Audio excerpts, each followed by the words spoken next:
Assalamualaikum warahmatullahi wabarakatuh. Halo teman-teman, gimana kabarnya hari ini? Semoga semuanya sehat selalu ya, amin. Di sini kami kelompok 2 yang beranggotakan Nurulani Hayati, Ilvani Latika, dan saya sendiri Desi Trilanasari akan menjelaskan tentang alat-alat permainan. Silakan disimak ya teman-teman. Nah, yang pertama kita akan membahas permainan elektronik. Nah, permainan elektronik ini tuh adalah permainan yang biasa dimainkan melalui media elektronik seperti komputer, alat konsol, dan telepon pintar. Nah, selanjutnya menurut Mars dan kawan-kawan, tahun 2005 mendefinisikan permainan elektronik adalah teknologi digital yang dapat mempengaruhi anak-anak. Nah, yang pertama itu popular culture, yaitu hasil karya manusia atau budaya yang menarik sejumlah besar anak-anak. Biasanya hasil karya diproduksi global dan massal, antara lain mainan, games, media, dan benda-benda yang mencerminkan karakter tertentu, seperti contohnya Power Rangers, Ben 10, dan lain-lain. Yang kedua itu media. Media ini adalah material dan sumber-sumber yang digunakan dalam berkomunikasi. Misalnya seperti buku, majalah, komik, koran, TV, dan film. Yang ketiga itu new technology. Adalah inovasi teknologi yang dibuat untuk memudahkan proses digitalisasi. Contohnya, games online, PlayStation, remote controls, dan lain-lain.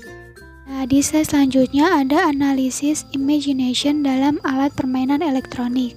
Yang pertama ada imagination as etc. acts, yaitu fungsi imajinasi di mana anak-anak melihat hal-hal yang tidak terlihat dan perlu aturan lanjutan untuk membantu mengembangkan imajinasi tersebut. Contoh anak usia 3 tahun mencoret di kertas yaitu sebuah titik bulat hitam, dan ia menyatakan itu sebagai sebuah mobil atau rumah. Yang kedua ada imagination as an act of generating alternative, yaitu imajinasi yang terdiri dari membuat representasi alternatif dari objek-objek, situasi tertentu, dan tindakan tertentu. Contoh, berpura-pura pindahan rumah yang dilakukan anak-anak adalah memasukkan majalah bekas ke plastik-plastik dan menganggap mereka akan pindahan. Yang ketiga ada imagination as an act of dynamic change, yaitu fungsi imajinasi tambahan yang tidak bisa dimasukkan ke dalam dua fungsi imajinasi sebelumnya. Asosiasi antara imajinasi dan realitas dalam substansi yang baru yang terasa sangat nyata oleh anak-anak dan mempengaruhi anak-anak. Bisa dalam bentuk mesin, alat, dan lain-lain. Contoh, menggunakan jam tangan sebagai alat untuk berubah menjadi Power Rangers. Nah, di slide selanjutnya ini terdapat 7 kategori permainan elektronik. Yang pertama, permainan puzzle. Permainan ini tuh merangkai gambar, memecahkan teka-teki, dan kuis. Yang kedua ada permainan simulasi. Secara umum, permainan ini meniru kegiatan kehidupan nyata untuk berbagai tujuan. Yang ketiga, permainan olahraga. Permainan ini memainkan berbagai jenis olahraga. Yang keempat, permainan edukatif. Dalam permainan ini memiliki tujuan pembelajaran. Yang kelima, permainan strategi. Permainan ini secara umum melibatkan pergerakan taktis pasukan atau pemain. Yang keenam ada permainan petualangan. Permainan ini biasanya memainkan peran sebagai petualang. Yang terakhir ada permainan aksi, yaitu cenderung menampilkan banyak adegan kekerasan. Selanjutnya terdapat dampak positif dan negatif dari alat permainan elektronik. Dampak positif yang pertama yaitu penghilang rasa jenuh, bete, dan stres. Bermain game dapat menjadi jalan keluar bagi seseorang untuk mengurangi tingkat stres. Yang kedua, membuat orang semakin pintar. Kompleksitas game memberikan anak berkesempatan untuk meningkatkan keterampilan kognitif, seperti memecahkan masalah dan membuat keputusan. Video game telah berkembang ke titik di mana penggunanya harus mengambil kendali dan berpikir sendiri. Bahkan, banyak permainan yang mendorong anak untuk menjadi sabar dan kreatif dalam memecahkan sebuah teka-teki sebelum mereka dapat maju ke tahap berikutnya. Ketiga, yaitu menjadi lebih cekatan. Bermain video game sebenarnya dapat meningkatkan ketangkasan anak yang sangat berguna untuk melakukan aktivitas sehari-hari. Yang keempat, membuat diri kita menjadi senang. Yang kelima, dapat mengenal hal-hal baru. Games tidak hanya dibuat berdasarkan khayalan atau imajinasi belaka.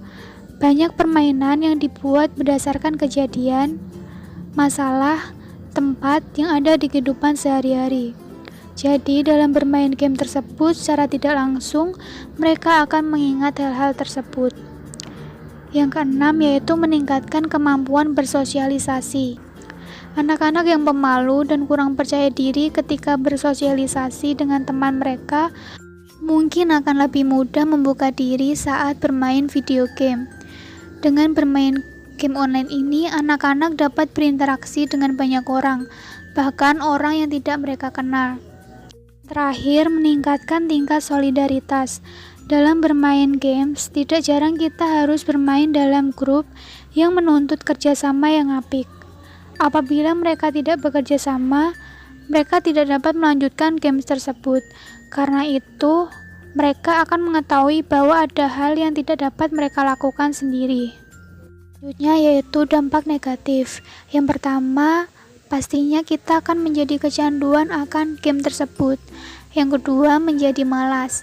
Yang ketiga, kurang memperdulikan lingkungan di sekitar kita, karena kita terlalu asik dan fokus terhadap game tersebut. Yang keempat, selalu memikirkan soal game. Bisa juga menyebabkan seseorang berhayal terus tentang games yang dimainkannya, sehingga membuat seseorang tersebut malas untuk berpikir tentang masalah-masalahnya di kehidupan nyata. Yang kelima, pastinya pola makan tidak teratur karena terlalu fokus pada game. Yang keenam, jadi jarang berolahraga fisik. Dengan hanya melakukan kegiatan pasif, diam duduk di depan komputer berjam-jam, berhari-hari dapat menyebabkan timbulnya gangguan kesehatan, mulai dari gangguan mata karena efek radiasi monitor, kepala pusing karena kurang tidur, bau badan menyengat karena jarang mandi, perut sakit karena pola makan tidak teratur, dan sebagainya. Yang ketujuh, banyak sekali game yang mengandung kekerasan dan tidak layak dilihat untuk anak kecil. Yang kedelapan, selalu ingin meniru apa yang terjadi di dalam game. Dan yang terakhir, menjadi lupa waktu. Selanjutnya, saya akan bicara tentang alat permainan edukatif. Bagi teman-teman semua yang keluarganya atau bapak ibunya atau kakaknya yang mengajar di PAUD atau TK pasti pernah mendengar istilah APE. Nah, APE sendiri merupakan singkatan dari alat permainan edukatif. Apa sih yang dinamakan alat permainan edukatif? Nah, alat permainan dulu. Pengertian alat permainan adalah semua alat yang digunakan anak untuk memenuhi naluri bermainnya. Sedangkan alat permainan edukatif menurut Teja Saputra adalah alat permainan yang sengaja dirancang secara khusus untuk kepentingan pendidikan. Sedangkan menurut Suryadi pada tahun 2007, alat permainan edukatif adalah alat yang dirancang secara khusus sebagai alat untuk belajar, untuk bantu belajar dan dapat mengoptimalkan perkembangan anak disesuaikan dengan usia dan tingkat perkembangannya. Jadi bisa disimpulkan nih bahwa APE atau alat permainan edukatif adalah segala sesuatu yang dapat dipergunakan sebagai sarana atau peralatan untuk permainan dan dapat merangsang pertumbuhan otak anak untuk mengembangkan seluruh aspek kemampuan maupun potensi anak. Selanjutnya ada manfaat dan ciri-ciri alat permainan edukatif. Yang pertama kita bahas yang manfaat dulu ya. Nah, manfaat yang pertama itu adalah melatih kemampuan motorik. Stimulus untuk motorik halus diperoleh saat anak menjemput mainan, meraba mainan, memegang dengan kelima jarinya, dan sebagainya.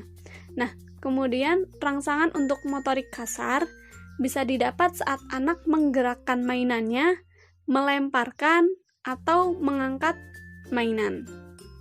Kemudian yang kedua, melatih konsentrasi anak.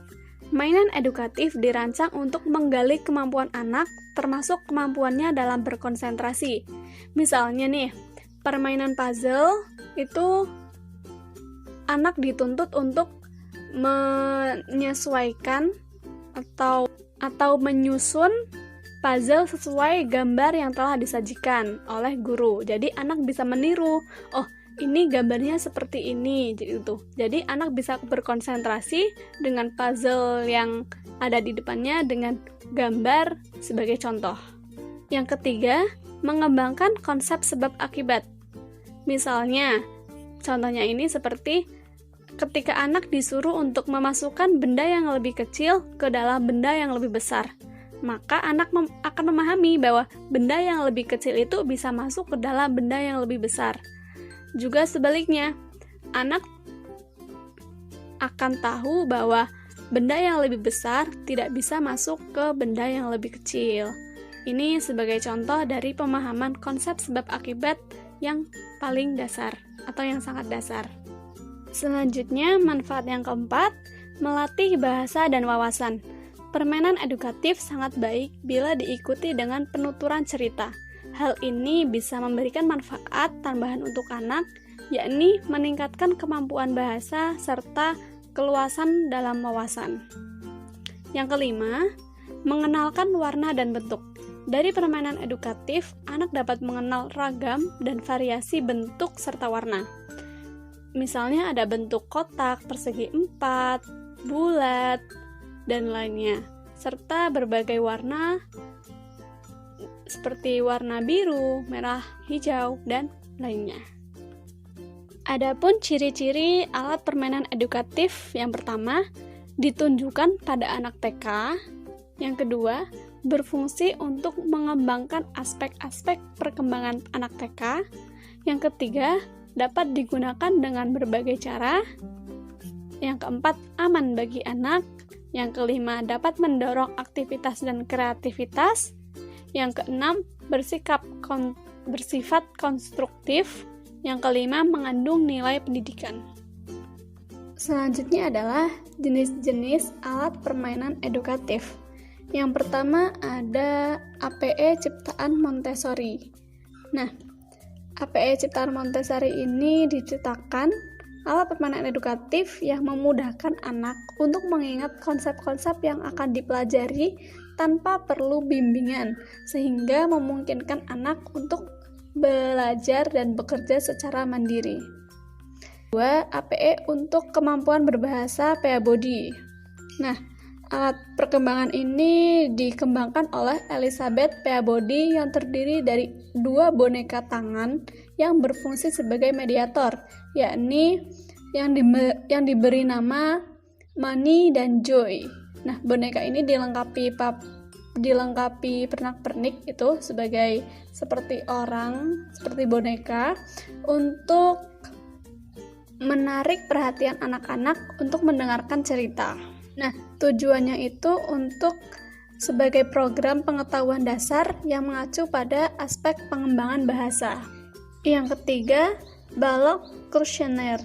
Nah, George Kushner menciptakan balok questionnaire untuk mengembangkan kemampuan berhitung pada anak serta pengenalan bilangan pada anak. Selanjutnya yang keempat adalah APE Ciptakan Frabel. Nah, Frabel memiliki alat khusus yang dikenal dengan balok blokdos. Nah, APE ini berupa balok bangunan, suatu balok yang berukuran 20 x 20 cm yang terdiri dari balok-balok kecil berbagai ukuran yang merupakan kelipatannya. Nah, balok blokdos dikenal dengan istilah kotak kubus dalam program pendidikan TK di Indonesia. Alat permainan ini banyak digunakan sebagai salah satu jenis permainan yang melatih motorik dan daya nalar. Kemudian yang kelima ada boneka jari. Nah, pasti kalian tahu kan boneka jari seperti apa, itu yang ukurannya kecil-kecil, berbentuk boneka yang bisa dipasangkan di jari-jari tangan. Nah, boneka itu dapat dibentuk sebagai figur cerita. Jadi guru menceritakan cerita sambil menarik perhatian anak-anak dengan menggunakan boneka jari. Selanjutnya, puzzle besar. Nah, permainan ini terdiri dari triplek. Nah, itu terdiri dari 2 bagian dengan ukuran yang sama. Tujuannya ini untuk agar anak mengenal bentuk, melatih daya pengamatan dan daya konsentrasi anak, serta melatih keterampilan jari-jari anak. Pada puzzle besar ini kan permainan terdiri dari triplek yang terdiri dari 2 bagian dengan ukuran yang sama. Nah, satu bagiannya itu dibuat lukisan sederhana. Misalnya gambar gunung gitu. Jadi anak-anak itu merangkai puzzle sehingga berbentuk gunung. Seperti itu. Jenis-jenis APE selanjutnya adalah kotak alfabet. Nah, kotak alfabet ini berisi huruf-huruf alfabet untuk anak yang berusia 5 tahun yang sedang belajar membaca. Jadi anak-anak mengenal huruf lewat permainan.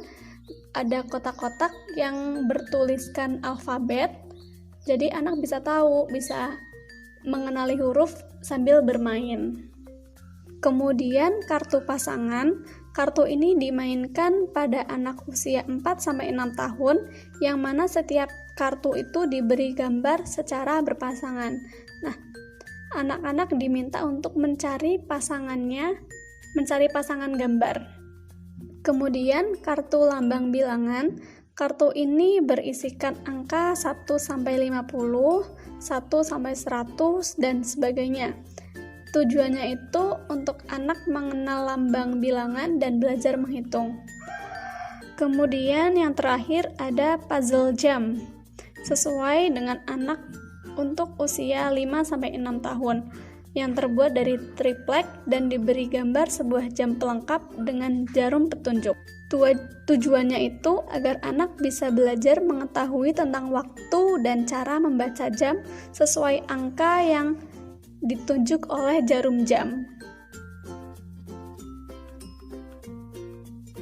Oke, selanjutnya mengenai pengaruh permainan pada perkembangan anak. Menurut teori psikoanalitik, dijelaskan bahwa bermain berfungsi untuk mengekspresikan dorongan impulsif sebagai cara untuk mengurangi kecemasan yang berlebihan pada anak. Kemudian menurut teori kognitif, dijelaskan bahwa bermain mampu mengaktifkan otak anak, meningkatkan fungsi belahan otak kanan dan kiri secara seimbang, dan membentuk struktur saraf. Nah, dari 2 teori tersebut dapat disimpulkan bahwa bermain sangat penting bagi anak. Melalui bermain, maka dapat mengembangkan aspek-aspek perkembangan anak. Aspek tersebut meliputi yang pertama ada aspek fisik. Bermain dapat mengembangkan aspek fisik atau motorik dengan melalui permainan motorik kasar dan halus, kemampuan mengontrol anggota tubuh, belajar keseimbangan, kelincahan, koordinasi mata dan tangan, dan lain sebagainya. Kemudian, dampak yang ditimbulkan jika anak dapat tumbuh dan berkembang dengan fisik atau motorik yang baik, maka anak akan merasa lebih percaya diri, kemudian memiliki rasa nyaman, dan memiliki konsep diri yang positif. Selanjutnya ada aspek sosial emosional. Nah, bermain ini dapat mengembangkan aspek sosial emosional melalui dengan bermain anak mempunyai rasa memiliki, merasa menjadi bagian atau diterima dalam suatu kelompok. Anak belajar untuk hidup bekerja sama dalam kelompok dengan segala perbedaan yang ada. Nah, dengan bermain dalam kelompok, anak juga akan belajar untuk menyesuaikan tingkah lakunya dengan anak yang lain, kemudian belajar untuk menguasai diri dan egonya. Anak belajar untuk mengatur emosi dan belajar untuk berbagi dengan sesama. Dan dari sisi emosi, keinginan yang tidak terucapkan juga akan semakin terbentuk ketika anak bermain imajinasi. Kemudian yang terakhir ada aspek kognitif. Nah, bermain ini mampu meningkatkan perhatian dan konsentrasi anak.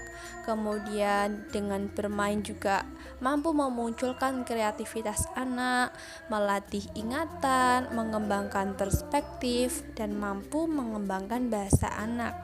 Dengan begitu, melalui bermain, anak akan mampu memahami dunia dan lingkungan sekitarnya dengan baik. Nah, dari penjelasan tersebut dapat disimpulkan bahwa bermain itu memberikan kontribusi alamiah untuk anak, sehingga anak dapat belajar dan berkembang. Bermain juga memberikan motivasi intrinsik pada anak yang dimunculkan melalui emosi positif. Emosi positif yang terlihat dari rasa ingin tahu anak dapat meningkatkan motivasi untuk belajar. Dan sedangkan emosi yang negatif seperti rasa takut, cemas, intimidasi, stres itu secara umum dapat merusak motivasi anak untuk belajar. Dengan begitu, secara tidak langsung bermain sangat berpengaruh terhadap keberhasilan anak untuk belajar dan berkembang. Nah, selanjutnya hal-hal yang harus diperhatikan oleh orang tua terkait penggunaan permainan elektronik pada anak. Sosok yang sangat berpengaruh dalam mencegah maupun mengatasi dampak negatif dari permainan elektronik adalah orang tua. Maka dari itu, orang tua memiliki peranan yang besar dalam membimbing dan mengarahkan agar permainan elektronik tidak berdampak negatif bagi anak. Nah, di sini ada menurut Muhammad Nazir, ada beberapa cara yang harus dilakukan oleh orang tua, yaitu yang pertama, pilihlah sesuai dengan usia anak.